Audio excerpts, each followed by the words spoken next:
বর্তমানে পাকিস্তান এক ভয়াবহ বন্যা বিপর্যয়ের মধ্য দিয়ে যাচ্ছে। উত্তরাঞ্চলের পাহাড়ি অঞ্চল, বিশেষ করে বান্নু আর খাইবার পাখতুনখোয়া প্রদেশে হঠাৎ মেঘভাঙ্গা বৃষ্টি আর পাহাড়ি ঢলের স্রোতে গোটা গ্রাম মুহূর্তেই মাটির সঙ্গে মিশে গেছে। শত শত মানুষ চোখের সামনে ডুবে মারা গেছে। অনেক বাবা মা কাঁদতে কাঁদতে সন্তানকে বাঁচানোর শেষ চেষ্টা করেও পারেনি। অসংখ্য ঘরবাড়ি এখন কাদার নিচে চাপা পড়ে আছে। রাস্তাঘাট ভেঙে গেছে, যোগাযোগ বিচ্ছিন্ন। বহু মানুষ এখনও নিখোঁজ।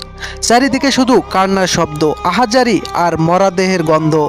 ক্ষুধার্ত শিশুদের শুধু কান্না আর শুকনো ঠোঁটের চাওয়া, আম্মা একটু পানি দাও। কিন্তু সেই পানিটাও এখন বিষের মতো দূষিত হয়ে গেছে। বৃদ্ধ বাবা মা নাতি নাতনির মরাদেহ বুকে নিয়ে ফুপিয়ে কাঁদছেন, আল্লাহ আর কত নেও।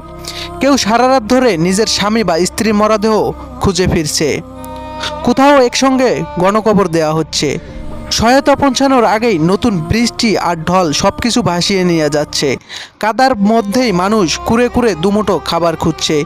এই বন্যা কেবল পানি নয়, এটা সমস্ত মানুষের দীর্ঘশ্বাস, কান্না আর মৃত্যুর আর্তনাদ নিয়ে এসেছে। আল্লাহ যেন এই ভয়াবহ বিপর্যয় ক্ষতিগ্রস্ত সকল মানুষকে সহায়তা করেন। আমরা যারা এখনও বেঁচে আছি, নিরাপদে আছি, অত্যন্ত একবার গভীরভাবে দোয়া করি তাদের জন্য, যারা আজ সন্তান হারিয়ে ক্লান্ত চোখে আল্লাহর করুণ প্রার্থনা করছে।